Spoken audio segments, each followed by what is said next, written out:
আগস্টের ৫ তারিখে চরম নাটকীয় পরিস্থিতিতে শেখ হাসিনা যখন ভারতে পা রাখেন, দিল্লির বিশ্বাস ছিল তার এই আশাটা একেবারেই সাময়িক।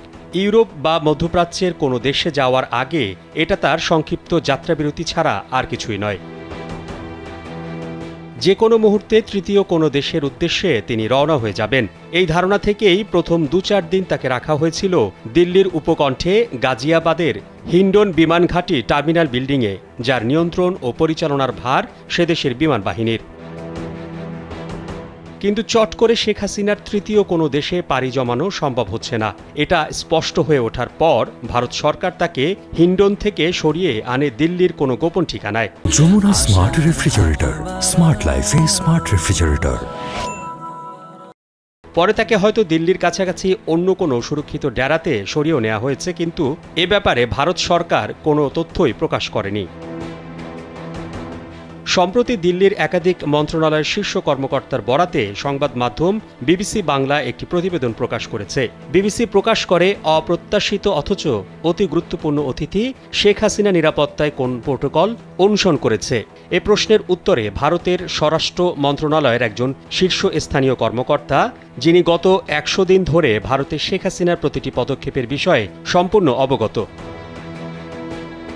তিনি জানিয়েছেন, যেটুকু না হলে নয়, শেখ হাসিনাকে সেটুকু নিরাপত্তাই দেয়া হয়েছে। সোজা কথায় তার বেলায় গোপনীয়তাই হলো নিরাপত্তা।